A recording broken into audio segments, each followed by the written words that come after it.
दुख दर्द भव के सब मिटे सतगुरु चरण नित से। दुख दर्द भव के सब मिटे सतगुरु चरण नित से। गुरु भक्ति बिन कछु ना बने मेरी सकल संतन कही। गुरु भक्ति बिन कछु ना बने। श्री सद्गुरु महाराज की जय। परमाराध्य सद्गुरु महाराज गुरुदेव महर्षि सतसेवी परमानंद जी महाराज सोनापुर गांव के प्रबुद्ध सत्संग प्रेमी महानुभावों माता एवं बहनों, मंच पर उपस्थित पूज्य महात्मा गण, आज 4 नवंबर 2024 ईस्वी है। हम लोग आदरणीय स्वर्गीय मधुई मंडल बाबू के श्राद्ध में उपस्थित हैं। उनके स्मृति दिवस को हम लोग मना रहे हैं। उनकी जो दिवंगत आत्मा है उसकी शांति के लिए हम लोग सम्मिलित हुए। आदरणीय हमारे कुंदन कुमार जी जो मुख्य आयोजक हैं, जिनके द्वारा यह कार्यक्रम व्यवस्थित किया गया है, उन्हें साधुवाद देता हूँ। और हमारे बीच सम्माननीय सूर्य नारायण बाबू जो बड़े ही विद्वान वयोवृद्ध व्यक्ति हैं, हम लोगों के बीच में इतने महान विभूतियां हैं, मैं सबों को प्रणाम करता हूँ। यह जो गांव है बड़ा ही धार्मिक स्थल है यह। जैसा कि सूर्य नारायण बाबू बता रहे थे, गुरु महाराज का पदार्पण हुआ, उसके बाद गुरु महाराज के जो परम प्रिय सेवक थे श्रीधर स्वामी जी महाराज बराबर यहाँ आते थे। मैं सभी महापुरुषों को नमन करता हूँ। सज्जनों, आपको ज्ञात होगा कि यहाँ एक बोधिदास जी हुआ करते थे, जिनका पवित्र संस्मरण मैंने महर्षि में ही अभिनंदन ग्रंथ से पढ़ा है। बोधिदास बड़े अच्छे सत्संग प्रेमी थे, लेकिन जब वो सत्संगी नहीं थे उस समय की घटना है। धरारा में सत्संग कार्यक्रम था विशेष रूप से। यहाँ सोनापुर के जो सत्संग प्रेमी थे, उनके मन में हुआ कि धरारा में मेला लगा है, चलते हैं मेला देखने के लिए। बोधिदास जी महाराज के मन में भी होता है कि मैं भी चलो मेला देखने। मेला देखने के ख्याल से वो धरारा आश्रम गए। सत्संगी नहीं बने थे उस समय, देखा सुना, उसके बाद अपने घर आ गए। कुछ ही दिन व्यतीत हुआ होगा, आपसी विवाद में वो पड़ गए। उनके जो चाचा जी थे, जमीन जगह लेकर के उनसे झगड़ा हो गया। बोधिदास आवेश में आ गए कि मैं इनके ऊपर केस कर दूंगा।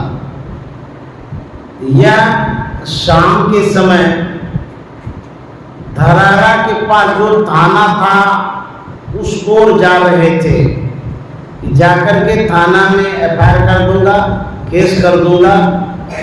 इन्होंने जो विवाद किया, सदगुरु महाराज की अद्भुत शक्ति रही।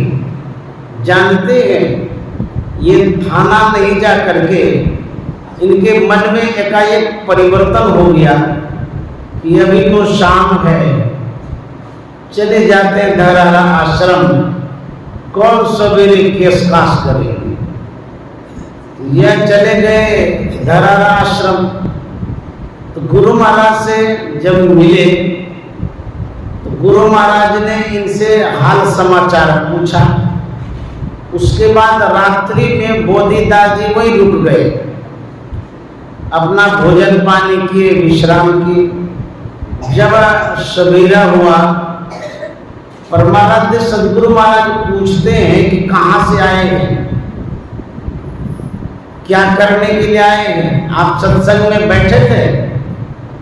बोधिदास जी महाराज ने कहा कि सत्संग क्या होता है, मुझे तो कुछ भी पता नहीं, जानते ही नहीं थे सत्संग क्या होता है। बोले कि हम तो नहीं बैठे थे, हमको पता भी नहीं सत्संग क्या होता है। बोले कहाँ आए हैं। बोधिदास ने कहा कि मेरे चाचा जी से विवाद हो गया है, मैं थाना आया था केस करने के लिए।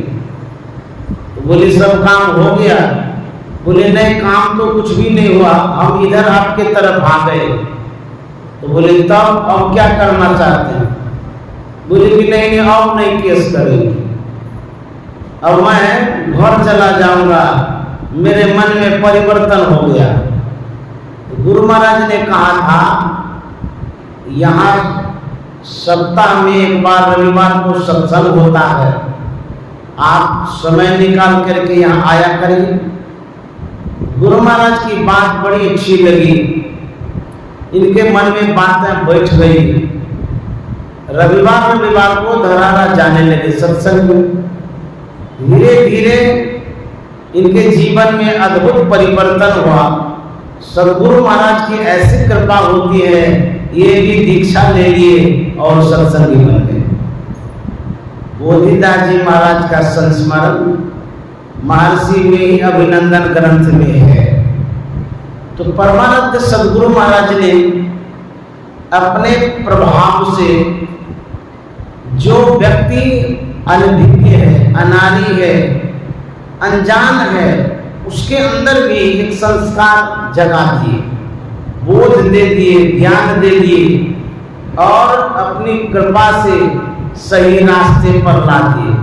तो आपके ही गांव के बोधिदास जो अभिनंदन ग्रंथ में अमर हो गए, तो मैं आप लोगों को भी प्रणाम करता हूँ। ऐसे व्यक्ति भी यहाँ हुए हैं। सज्जनों, हम लोग जो आज श्राद्ध कार्यक्रम में सम्मिलित हुए हैं, यह कर्म कांड के अंतर्गत एक प्रक्रिया है, पद्धति है, पूजा कह लीजिए, विधि विधान है।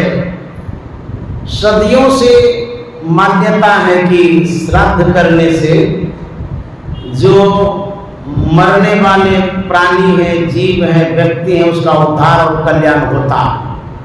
यह हमें बताया गया है, समझाया गया है, सिखाया गया है। कर्म कांड वेद का एक भाग है। वेद से कर्म कांड भी निकला है, ज्ञान कांड भी निकला है, बहुत कांड है वेद में। तो कर्म कांड में जो पद्धति है, उसके तहत पंडित लोग श्राद्ध कर्म, विवाह आदि करवाया करते हैं, किया करते हैं। जहां तक उद्धार की बात है, श्राद्ध करने से जहां तक मुक्ति की बात है, उन्हीं बातों को मैं आपके सामने रख रहा हूं कि सही में श्राद्ध करने से मुक्ति होती है। लेकिन जिस श्राद्ध को आप लोग बराबर कराते रहते हैं, पंडित को बुला करके, उस श्राद्ध से क्या होता है वही मैं बताने जा रहा हूं। श्राद्ध का मतलब होता है आप श्रद्धा से जो क्रिया करते हैं, पान फूल चढ़ाते ये भी श्रद्धा है, सत्संग कराते ये भी श्रद्धा है, पंडित जी जो भी करते हैं वो भी श्रद्धा है। जो श्रद्धा से कार्यक्रम किया जाता है उसको श्राद्ध कहते हैं। आप जब श्राद्ध कराए होंगे, यदि पंडित जी को बुलाए होंगे अथवा कभी भी बुलाए होंगे, सबसे पहले पंडित जी बहुत सामग्री वहां पर एकत्रित करवाते हैं। अक्षत हो, पान हो, सुपारी हो, मिठाई हो आदि। उसके बाद जो यजमान होता है उसके कोबे में जल देता है। आप देखे होंगे, क्यों? शुद्धिकरण के लिए। पंडित जी यजमान को शुद्ध करते हैं, जल से शुद्ध तो करते ही हैं, लेकिन मंत्र पढ़ के करते हैं। मंत्र में क्या पढ़ते हैं? ओ पवित्रम पवित्रो वा, सुने होंगे बढ़िया से। ओ पवित्रम पवित्रो वा सर्वावस्थांगतो विवा। हम धीरे धीरे कह रहे हैं, पंडित जी इतना स्पीड में कहते हैं कि आपको कुछ समझ में नहीं आएगा, हम समझा रहे हैं। ओ पवित्रम पवित्रो वा सर्वावस्थांगतो विवा यह स्मरेत पुंडरीकाक्षम सबाह्याभ्यंतरे शुचि। इतना ही मंत्र पढ़ करके पंडित जी कहते हैं, यजमान साहब उस पानी को माथे पर छींट लीजिए। ये शुद्धि मंत्र है कर्मकांड में। अब इसका अर्थ क्या हुआ? अपवित्रम पवित्रो वा, आप अपवित्र हैं या पवित्र हैं। अर्थ बता रहे हैं आपको, ध्यान से सुनिए। आप अपवित्र हैं या पवित्र हैं, किसी भी अवस्था में, सर्वावस्थांगतो विवा, किसी भी अवस्था में आप पवित्र और पवित्र हैं। यह स्मरेत पुंडरीकाक्षम, यदि आप पुंडरीकाक्षम का मतलब होता है भगवान विष्णु। पुंडरीक माने कमल, काक्षम न अक्ष, जो कमल नयन भगवान विष्णु हैं। यदि उसका आप स्मरण करेंगे, ध्यान करेंगे, तब क्या होगा? स्वबाह्याभ्यंतरे शुचि, बाहर और भीतर से आप पवित्र हो जाएंगे। यही मंत्र पंडित जी पढ़ते हैं आपके सामने। इसका मतलब है कि जब आप कमल नयन विष्णु भगवान का ध्यान करेंगे तब आप बाहर भीतर से पवित्र होंगे। तो पंडित जी पानी छिड़का करके पवित्र करते हैं। मंत्र का अर्थ कुछ और है, अब करवा रहे हैं कुछ और। ये मंत्र आप सुनिएगा, कभी भी पढ़ता है, किसी भी समय पढ़ेगा वो। और पवित्रम पवित्रो वा सर्वावस्थांगतो विवा या स्मरेत पुंडरीकाक्षम सबाह्याभ्यंतरे शुचि, बहुत स्पीड से पढ़ता है। इसका मतलब है कि किसी भी अवस्था में आप पवित्र हैं या अपवित्र हैं, भगवान विष्णु का ध्यान करेंगे तो आप बाहर भीतर से पवित्र होंगे। ध्यान करने की बात है, ध्यान तो पंडित जी कराते नहीं है। कहाँ से शुद्ध होंगे, कहाँ से पवित्र होंगे, कहाँ से मुक्ति मिलेगी? इस मंत्र का यही मतलब है। लेकिन ध्यान वाले कराते हैं, मंत्र पढ़ लिए फिर आगे बढ़ते चले गए, कल्याण कहाँ से होगा? अच्छा, कभी आप पूछे हैं पंडित जी से कि पंडित जी जो पढ़ते हैं इसका अर्थ थोड़ा बता दीजिए? कोई नहीं पूछते हैं। गुरु गए कह के, चला गए कह के, अनरा गुरु बहरा चला और दोनों नरक में चला। ये तो हालत है। जो पढ़ाते चले गए, पढ़ते चले गए, अब क्या पढ़ रहा है वो आप जान ही नहीं रहे हैं। हो सकता है उल्टा पुल्टा कुछ पढ़ा दिया होगा। आपके जीवन में शांति कहाँ से मिलेगी? तो जीवन में तो क्रांति हो जाएगी। अच्छा, हम लोग जो संत मत की बात रखते हैं आपके सामने, खोल खोल के समझाते हैं। समझते हैं कि नहीं समझते? नहीं समझते हैं फिर से पूछते हैं। पंडित जी को भी तो दक्षिणा देते हैं, को बार क्या पूछते हैं पंडित जी हमको अर्थ बता दीजिए। जब अर्थ ही आप समझ रहे हैं फिर क्या पूजा करना, क्या कल्याण होगा आपका? दूसरी बात, जब आप भागवत पुराण सुनते हैं कितना प्रचलित है भागवत कथा, लाखों लाख रुपया लोग खर्चा करता है। भागवत कथा सुनने से मुक्ति मिलती है, मोक्ष मिलता है, ये प्रवक्ता कहा करते हैं, जो कथा वाचक है वो भी बोला करते हैं। उन्हीं बातों को मैं आपके सामने रख रहा हूं, भागवत कथा की बात। आप जब भागवत सुने होंगे उसमें दो पात्रों का नाम सुने होंगे, धुंधुकारी और गोकर्ण का नाम। नहीं सुने हैं तो पढ़ लीजिएगा, सुन लीजिएगा। दोनों भाई है, धुंधुकारी बड़ा भाई है और जो गोकर्ण है वो छोटा भाई है। धुंधुकारी कैसा था? जैसा नाम वैसा पद, अनर्थ करता था, अन्याय करता था, गला घोटता था, मां को सताता था, पिता को दुख देता था, परिजन को पीड़ित करता था, सताते रहता था। जो व्यक्ति अशुभ कर्म करता है उसकी आत्मा निम्न योनि में, भूत योनि में चली जाती है। जो गलत कर्म करते हैं भूत बन जाता है। जानते जब धुंधुकारी की मृत्यु होती है, मैं भागवत की कथा कर रहा हूं, ध्यान से सुनिएगा। जब धुंधुकारी की मृत्यु हो जाती है तो वो भूत बन जाता है। वैसा कर्म किया था। भूत जो बनता है वह भटकते रहता है, बिलखते रहता है, परेशान होता है, उसको चैन नहीं मिलता है। उसके विषय में बताया गया है कि भूत का गला कांटे के समान पतला होता है, जैसे बबूल का कांटा हो या सुई का नोक। जिसको भी भूत पकड़ता है पानी मांगता है कि हमको पानी ही दीजिए, वो प्यासे मर जाता है। कबीर साहब ने कहा है, दीवाने मन भजने बिना दुख पई हो, दीवाने मन भजने बिना दुख पई हो। पहला जन्म भूत का पई हो, सात जन्म पछतई हो।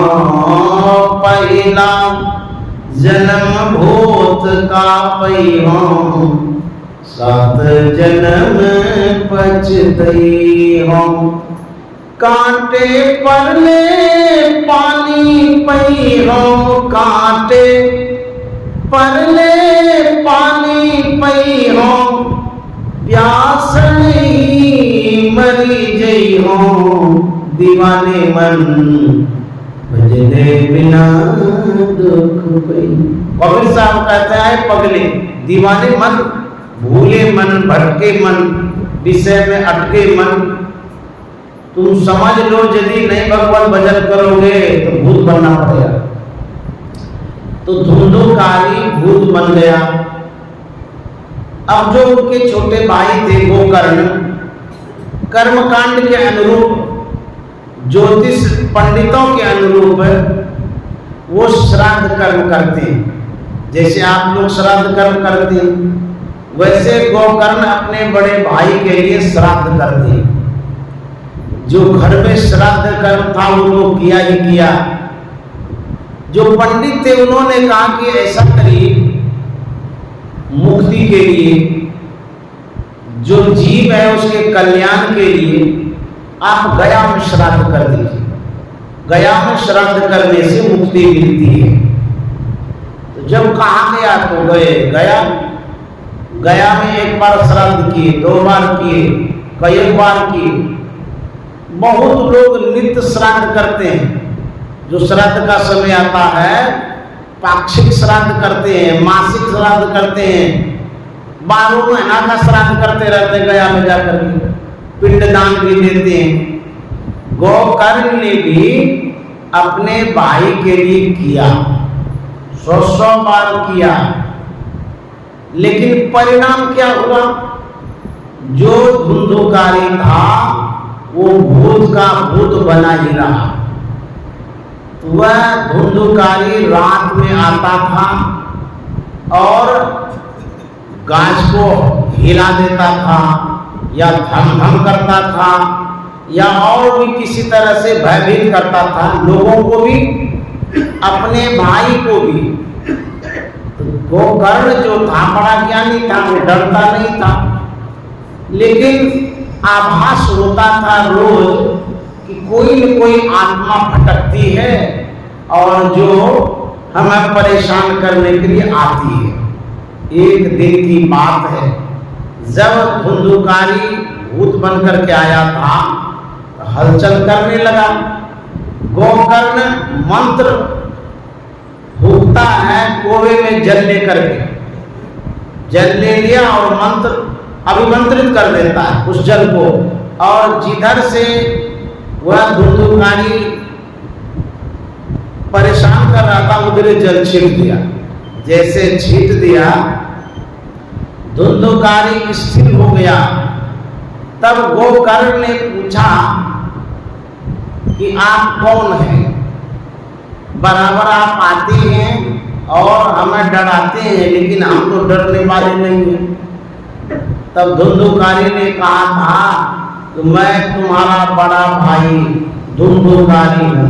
बोले अरे आप हमारे भाई और भूत बने हुए हैं? बोले हाँ मैं भूत बना हुआ हूँ। ऐसा क्यों, आप भूत क्यों बने हुए हैं? मैंने तो आपके लिए श्राद्ध किया है, यहाँ तो श्राद्ध किया ही किया, गया में भी किया, एक बार नहीं बहुत बार किया है। तब धुंधुकारी ने कहा कि तुम जितना बार श्राद्ध करना हो वो कर्मकांड के अनुसार तुम करते रहोगे, लेकिन इस भूत योनि से मुझे उस कर्मकांड से छुट्टी नहीं मिलेगी। बोले ये तो पंडित जी लोग जो बताते हैं। बोले बताते तो हैं, लेकिन उससे मुक्ति नहीं मिलती है। बोले तब क्या करना होगा? धुंधुकारी ने कहा तुम ज्ञानी हो, इसका उपाय तुम्हें ढूंढना पड़ेगा। मुझे इस योनि से कैसे मुक्ति मिलेगी ये तुमको उपाय ढूंढना है। गोकर्ण बड़ा चिंतित हुआ, इतना मेहनत किए, इतना श्राद्ध किए, पिंडदान किए, गया में जाकर के किए, और हमारा भाई भूत का भूत बना हुआ है, ये भागवत की कथा कर रहा। तब क्या हुआ? गोकर्ण भाई के मुक्ति के लिए, शांति के लिए, योनि में परिवर्तन हो उसके लिए उपाय ढूंढने लगे। बड़े बड़े पंडित योगी महात्माओं सबसे मिले, लेकिन कोई उपाय नहीं निकला। वेद में ही बातें हैं कि जीव की मुक्ति कैसे होगी। हमारे गुरु महाराज ने जो ज्ञान लिया है वेद से, उसमें मुक्ति का उपाय है। तो गोकर्ण को यह पता चला कि जो ज्ञान है मुक्ति का, वह ज्ञान सूर्य भगवान के पास है, वो उपाय बता सकते हैं। गोकर्ण भगवान सूर्य से प्रार्थना करते हैं, आराधना करते हैं, आवाहन करते हैं। भगवान सूर्य से जब आराधना किए तो भगवान सूर्य ने कहा बात क्या है बताओ। तो गोकर्ण ने कहा कि जो मेरे भाई हैं धुंधुकारी, वो निम्न योनि में चले गए, भूत बन गए हैं, भटक रहे हैं, उनकी आत्माएं दुखी है। आप कोई उपाय बताइए जिससे मुक्ति मिले, शांति मिले। अब देखिए भगवान सूर्य क्या बता रहे हैं। भगवान सूर्य ने कहा दुनिया में एक ही उपाय है मुक्ति का, वह है सत्संग। ये सूर्य भगवान ने बताया, सत्संग कराओ तुम्हारे भाई की मुक्ति हो जाएगी।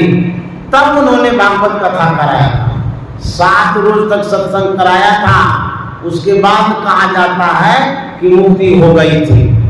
लेकिन जिस कथा को हम लोग सिर्फ कान से सुनते हैं, वो श्रवण ज्ञान है, उससे मुक्ति तो नहीं मिलती है, लेकिन मुक्ति का श्रवण ज्ञान होता है। तब धर्म कथा बाहर सत्संगा अंतर सत्संग ध्यान बंदा। ध्यान जब करते हैं तब पूर्णता मुक्ति मिलती है, लेकिन जो बाह्य सत्संग है इसका एक अलग प्रभाव है और इससे भी जीव के अंदर में आंशिक रूप से शांति आती है, लाभ मिलता है।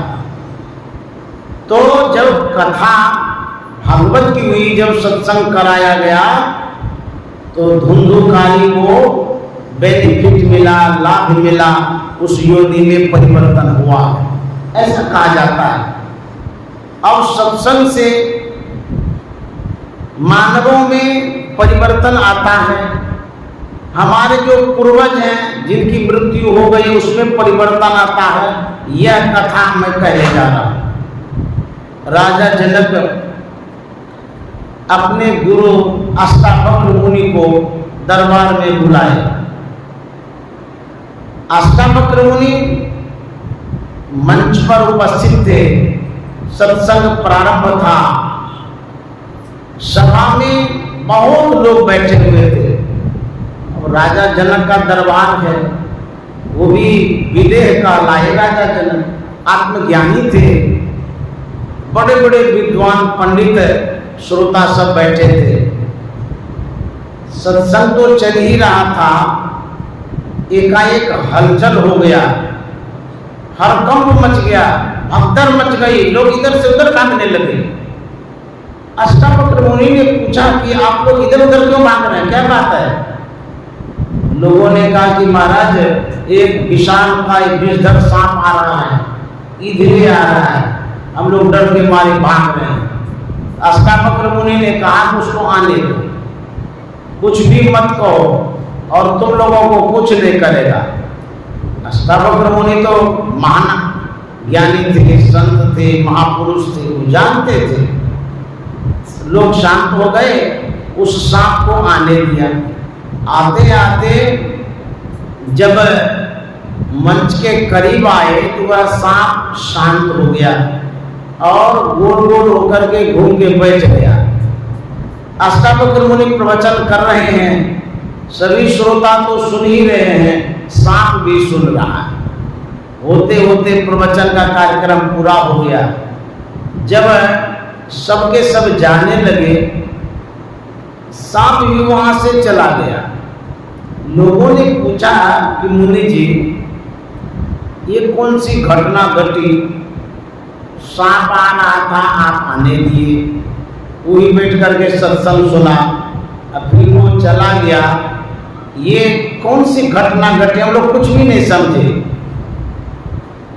तो अष्टावक्र मुनि ने कहा था ये जो सांप है राजा जनक के पूर्वज है, कर्म की चूक हो गई, ये सांप योनि में चले गए थे। उन्होंने जो सत्संग कराया अपने पूर्वजों के लिए, उस सांप ने जो सत्संग सुना, अब उनकी योनि बदल जाएगी, वे मनुष्य शरीर में चले जाएंगे। अब देखिए, जो हम लोग सत्संग का कार्यक्रम करते हैं, हमारे जो पूर्वज हैं जो मर गए हैं, उनकी आत्मा यदि भटक रही है, किसी निम्न योनि में आ गई है, वह आत्मा यदि सत्संग में आ जाता है, उसका भी उद्धार और कल्याण होता है। तो आत्मा जाति कहाँ है? जय आशा में बासा साधो मन का यही तमाशा।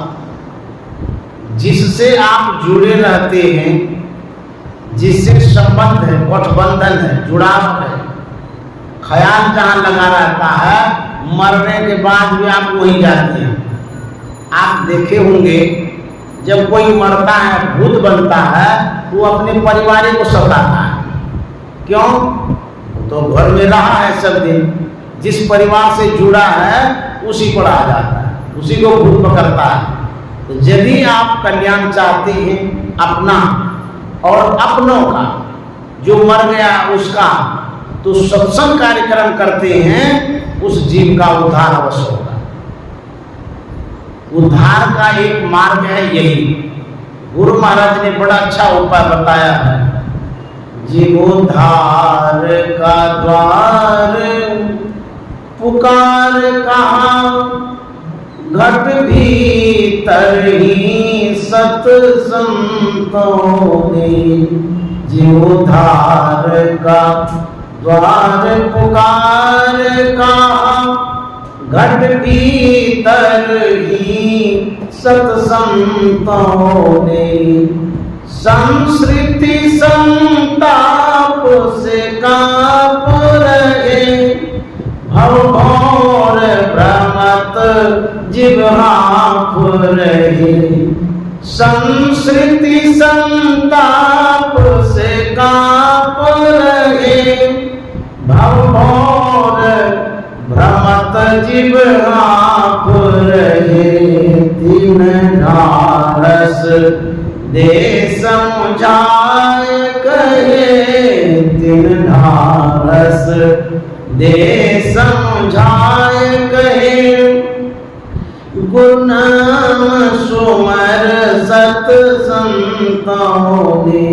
जीवोद्धार का द्वार पुकार कहाँ, घट भीतर ही सत्संतों ने। गुरु महाराज कहते हैं उद्धार का जो द्वार है, दरवाजा, कहते हैं वो हमारे अंदर में, भीतर में है। जीव उद्धार का द्वार पुकार का, घट भीतर ही सत्संतों ने। संस्कृति संताप से कांप रहे। जो जीव है संसार का सब भयभीत है, डरा हुआ है, कांप रहा है। संस्कृति संताप से कांप रहे। किस तरह से कांप रहा है? हम भौर भ्रमत जीव हाँफ रहे। भौरा को देखे होंगे, वो भटकते रहता है, घूमते रहता है, वो चैन से बैठता नहीं है। उसी तरह से भवसागर में जो जीव है तो भटकते रहता है, भाग रहा है किसी न किसी खोज में। क्या खोजता है? दुनिया का जितना लोग है, संसार की जो दाहकता है, जो विकार है, जो आग लगी हुई है, उससे बचने के लिए पानी खोजता है। परेशानी के अलावा कुछ मिलता ही नहीं है। जिधर जाता उधर ही आग है। आगे आग, पीछे आग, दाएं आग, बाएं आग, ऊपर आग, नीचे आग, आग के नीचे पड़े हुए। कहीं रास्ता नहीं मिल रहा है सुख का, शांति का, सुकून का मार्ग कहीं नहीं है। भटक रहा है, भाग रहा है। संस्कृति संताप से कांप रहे, भौर भ्रमत जीव हाँफ रहे। तीन ढाढ़स दे समझाएंगे। संत महात्मा एक संबल देते हैं, अवलंब देते हैं, आधार देते हैं, ढाढ़स देते हैं। जैसे कोई परेशान व्यक्ति होता है, आप उसे समझाते हैं कि शांति से रहिए, आपका जो समस्या है सब हट जाएगा, दूर हो जाएगा। जब किसी को ढाढ़स देते हैं, कुछ सीख देते हैं, समझाते हैं, तो मनोबल स्ट्रांग होता है, मजबूत होता है, तब उसको अच्छा लगता है। तो गुरु महाराज का तीन ढाढ़स दे, किन संसार के लोगों को एक अवलंब देते हैं, आधार देते हैं, ढाढ़स देते हैं। जैसे आप जब परेशान होते हैं, किसी को भूत लगता है तो वैद्य के पास जाते, कहते हैं इसको भूत पकड़ लिया है, इसका कोई उपाय बताइए। वैद्य क्या करता है? एक यंत्र बना के देता है, कहता है इसको गोदी में दे दीजिए, भूत परेशान नहीं करेगा। एक अवलंब दे दिया, विश्वास हो जाता है, हो सकता है भूत नहीं भी आगे। गुरु महाराज कहते हैं मैं संसार के लोगों को एक अवलंब देता हूँ। जो भी व्यक्ति परेशान है सबके लिए एक अवलंब है। क्या अवलंब है? गुरु नाम सुमर सत्संग। ये अवलंब है, गुरु का जो नाम है अवलंब है। किससे बचने का? विकार से बचने का, काम क्रोध लोभ अहंकार से बचने का। ये जो ताप है जिससे हम संतप्त हो रहे हैं, दुखी हो रहे हैं, उससे बचने का अवलंब है गुरु नाम। गुरु जाप जपन साचो तप सकल काज सर्व। ये जप जो है तप है, आपके ताप को हरता है, संताप को हरता है। कहते हैं यदि आप सही ढंग से गुरु का जप करेंगे, गुरु महाराज ने कहा है गुरु धन्य है, गुरु धन्य है, गुरु धन्य दाता दया, दया करे अवगुण हरे, दैटाल भव जंजाल, गुरु धन्य है, गुरु धन्य है, गुरु धन्य दाता दया। अंतिम में गुरु महाराज कहते हैं हरदम रटो कबू ना हटो, तो छेड़ेगा न काम। गुरु मंत्र में कितनी शक्ति है। कहते हैं हरदम रटो कबू ना हटो, तो छेड़ेगा न काम। गुरु धन्य है, गुरु धन्य है, गुरु धन्य दाता दया। गुरु महाराज कहते हैं यह जो अवलंब है, गुरु नाम सुमर सत्संतों ने इसको पकड़े रही। जो गुरु मंत्र जपेगा उसको भूत नहीं पकड़ता है। इसमें शक्ति होती है, गुरु मंत्र में अद्भुत शक्ति है। आप अकेले हैं, एकांत में हैं, अंधेरे में हैं, यदि गुरु मंत्र का जप करेंगे, आपके अंदर में जो आभाएं हैं वह आभाएं इतनी फैलेगी, इतनी सात्विक आभा फैलेगी, जो दुष्टात्मा भूत है वो आपके पास नहीं आ सकता है।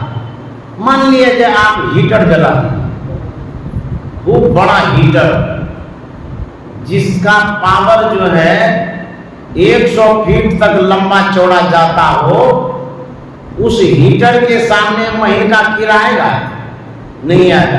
अथवा आप आग का ढेर लगा दीजिए, कोयला का, वहां पर कीड़ा मकोड़ा आएगा?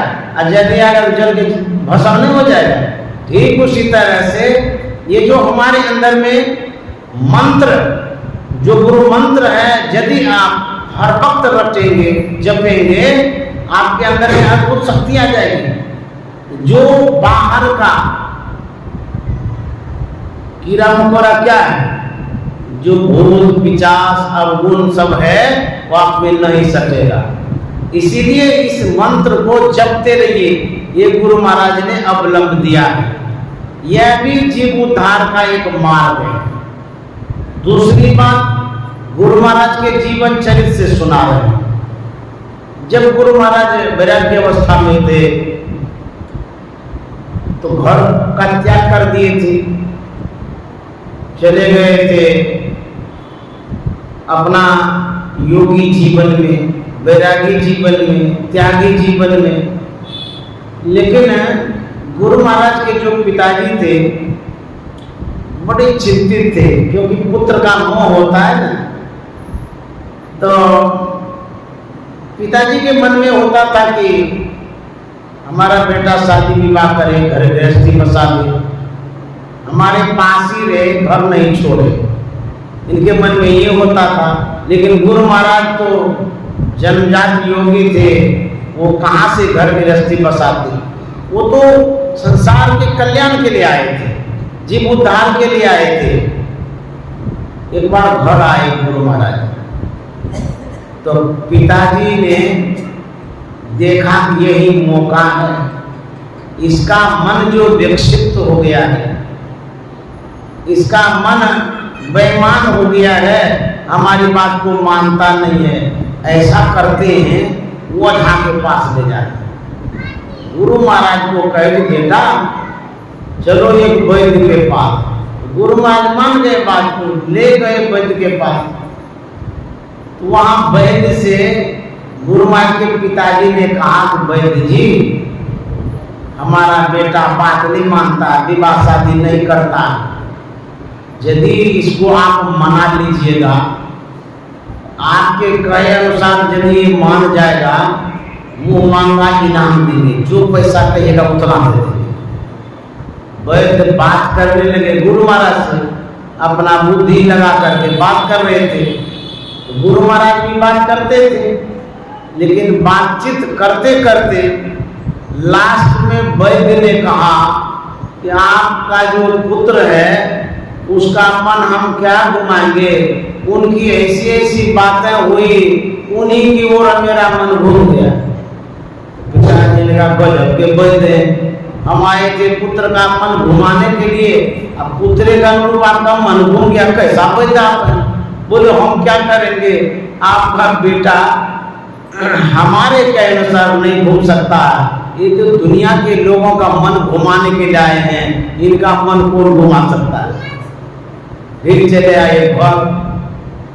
दूसरी घटना क्या होती है, गुरु महाराज के पिताजी को पता चला कि कोई ज्योतिषाचार्य जो भाग रेखा दिखता है, तो वहां ले गए गुरु महाराज को। वहां एक पंडित जी भी थे और उसके गुरु जी ज्योतिषाचार्य थे, बड़े ज्ञानी होते हैं वो लोग। तो गुरु महाराज के पिताजी ने पंडित जी से ज्योतिषाचार्य से कहा कि मेरा जो बेटा है मेरे बात को नहीं मानता है, घर से बाहर चला जाता है, घर गृहस्थी बसाना नहीं चाहता है, इसको थोड़ा अपने ढंग से समझाइए और जो दान दक्षिणा होगा सोमवार देंगे। अब पंडित जी अपनी पंडिताई बघेरने लगे गुरु महाराज के सामने। क्या कहते हैं, सुनो जी, गुरु महाराज से कह रहे हैं तुम्हारे ऊपर देव ऋण है, पितृ ऋण है, मातृ ऋण है, ऋषि ऋण है, इस तरह से ढेर ऋण गिना दिए। और पंडित जी ने क्या कहा, इस ऋण से पूरी हुए बिना स्वर्ग तो कौन कहे, नरक में भी तुमको जगह नहीं मिलेगी, ये पंडित जी ने कहा।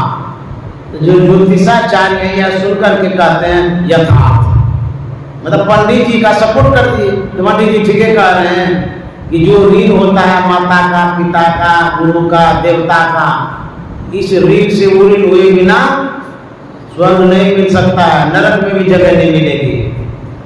उसके बाद गुरु महाराज ने क्या कहा, पंडित जी आप जो कहते हैं कि देव ऋण, मातृ ऋण, पितृ ऋण, ऋषि ऋण है, उस ऋण से वो ऋण होना, क्या पिताजी के बात मानने से वो ऋण हो जाएंगे? और कोई उपाय नहीं है वेद शास्त्र पुराण में? कोई उपाय है कि नहीं है? बोले क्या उपाय है? गुरु महाराज ने कहा था पूजा कोटि समंग स्तोत्रम, स्तोत्र कोटि समंग जप, जाप कोटि समंग ध्यानम, ध्यान कोटि समोलय। इसका मतलब हुआ पूजा कोटि समंग स्तोत्रम, आप जो पूजा करते हैं बाह्य पूजा, कर्मकांड वाला, स्थूल पूजा, तुलसी में पानी डालना, पीपल गाछ में पानी दे देना, गाय को गुड़ खिलाना, या पंडित जी के द्वारा जो भी कर्मकांड करते हैं बाहरी पूजा है। वेद की बात है, करोड़ों पूजा से बढ़ करके जो धर्म ग्रंथ है मंगल पाठ करना है। ध्यान से सुनिएगा, काम की बात है।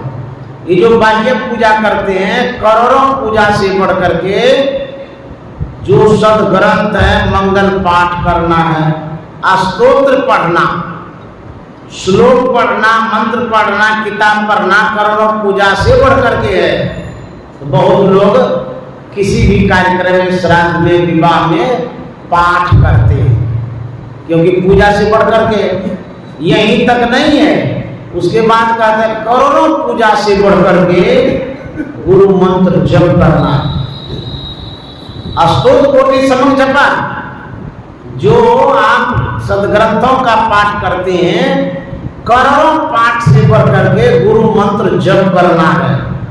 करोड़ों गुरु मंत्र से जप करके, जप से ध्यान करना है, करोड़ों गुना ध्यान करना है। आप जितना भी ध्यान करते हैं, करोड़ों ध्यान कर लीजिए। यदि आप मनोरंजन करते हैं, नादानुसंधान करते हैं, मन को शब्द में विलीन कर देते हैं, सभी पूजा से बढ़कर के और दुनिया का जितना ऋण है सभी ऋण से वो उऋण हो सकते हैं। ज्योतिषाचार्य ने कहा यथार्थ। गुरु महाराज के पिताजी तो घुसा गए, कहते हैं ज्योतिषाचार्य जी, पंडित जी जो कहता है उसमें भी यथार्थ, हमारे पुत्र ने जो कहा उसमें भी यथार्थ। और यथार्थ क्या है? कोई एक डिसीजन दीजिए, निर्णय दीजिए, दोनों में आप ताल मिला देते हैं। तब ज्योतिषाचार्य ने कहा था आपके पुत्र जो हैं वो वेद पढ़े नहीं है, लेकिन बात वेदे का करते हैं।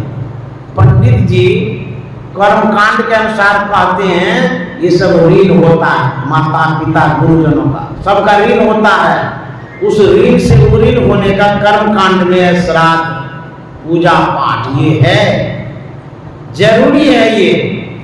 लेकिन वेद में ही है ज्ञान कांड जो आपके पुत्र जान रहे हैं और बता रहे हैं। वेद कहता है यदि आप ध्यान करते हैं, ध्यान करने से सभी पापों से मुक्ति मिलती है। तो फिर कर्ज कहाँ रहा, ऋण कहाँ रहा? तो आपका बेटा ठीक है कहता है, जो वेद में लिखा हुआ है कर्मकांड के भी विषय में है, ज्ञान कांड के भी विषय में है। तो पंडित जी जो कर्मकांड में लटकाते रहते हैं और जो ध्यान के विषय में कहा गया है, तो आपका पुत्र इस बात को सही कह रहे हैं। ध्यान करने वाले के ऊपर कोई ऋण नहीं रहता है, कोई पाप नहीं रहता है, कोई कर्ज नहीं रहता है। तो जब ध्यान गुरु महाराज ने किया तो क्या कर्ज रहिए क्या माता पिता? सब शेष हो गया, समाप्त हो गया। तो ध्यान सबसे बढ़कर के है। तो जो सत्संग के द्वारा, ध्यान के द्वारा कोई भी आप कार्यक्रम संपादित करते हैं, सब सफल होता है और सार्थक होता है, सिद्ध होता है। हमारे ईश्वर नारायण बाबू बोल रहे थे, मैं जो भी श्राद्ध होता उसमें भी जाता हूँ, सत्संग के द्वारा उस श्राद्ध को संपादित करता हूँ, बहुत अच्छा काम करता हूँ। और सत्संग से बढ़कर के और कोई श्राद्ध नहीं होता है। चाहे विवाह हो, श्राद्ध हो, घर उद्घाटन हो, कोई भी शुभ काम आप करना चाहते हैं, सत्संग कर लीजिए, वो मंगल में मंगल हो जाएगा।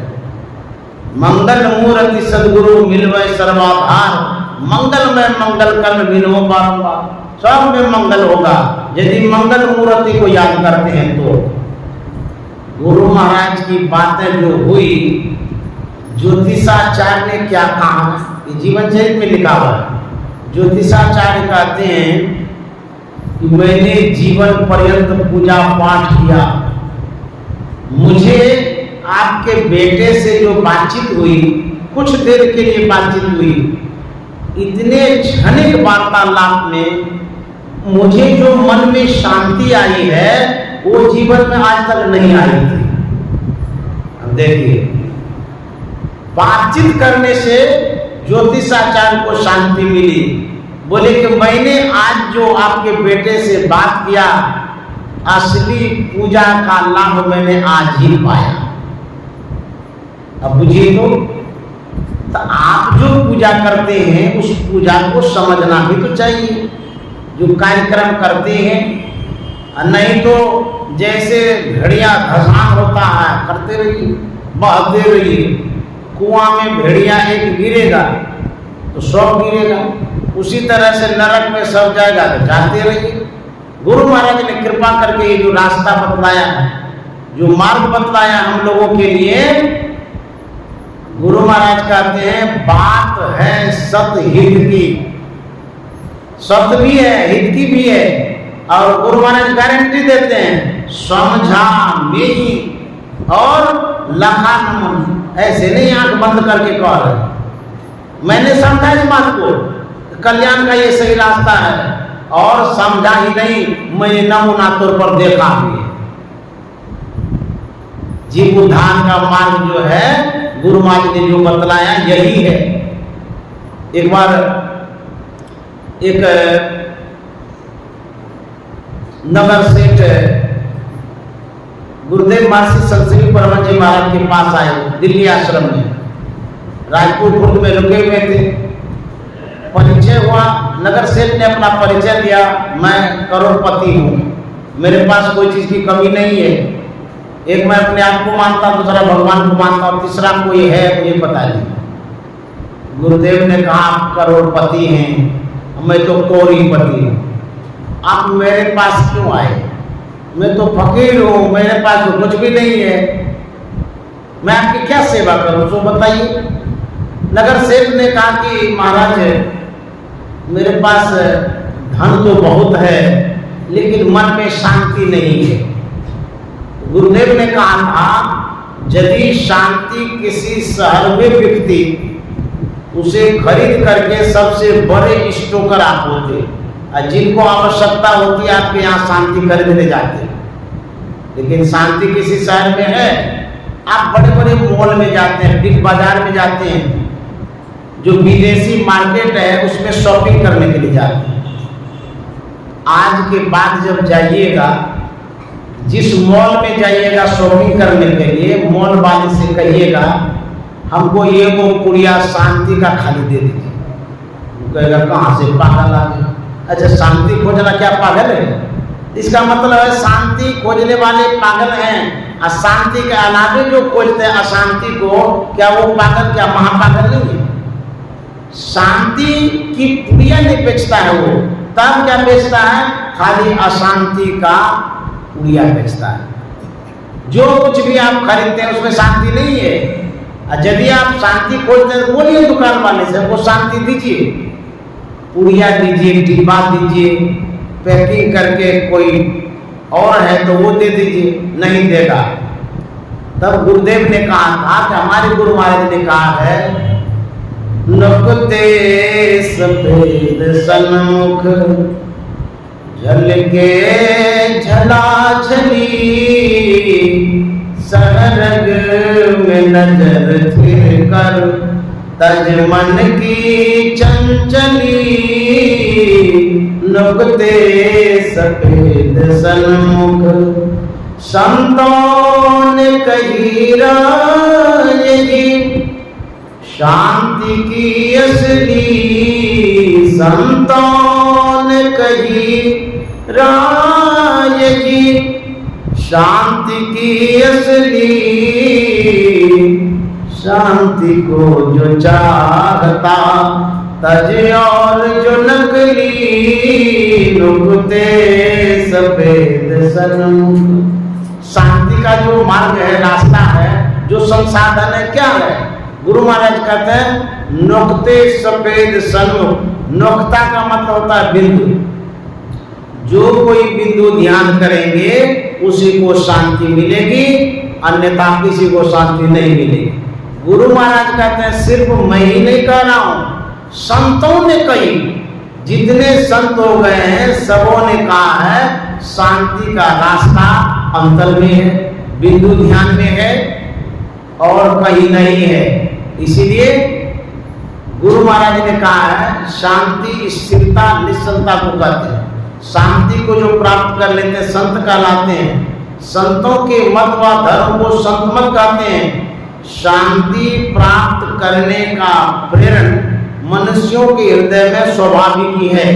इसी प्रेरण से प्रेरित होकर, अब देखिए गुरु महाराज इंपॉर्टेंट बात बतला रहे हैं, हमारे अंदर में शांति प्राप्ति का प्रेरणा जो है, प्रेरण वो नेचुरल प्राकृतिक है। सबके अंदर में शांति की खोज हो रही है, बढ़ते भी हैं लोग शांति को, लेकिन संत महात्मा भीतर बढ़ते हैं और संसार के लोग बाहर बढ़ते हैं। संसार के लोग पैसे में, परिवार में, कुटुंब में शांति खोजते हैं, लेकिन संत महात्मा भजन में शांति खोजते हैं। भजन धनी खास हो फिर त्रास क्या करे। यह जो शांति का मार्ग है, इसी से मुक्ति और मोक्ष संभव है। अन्यथा कोई भी उपाय करेंगे, पुण्य होगा, धर्म होगा, स्वर्ग मिलेगा, मुक्ति नहीं मिलेगी। श्री सद्गुरु महाराज की जय।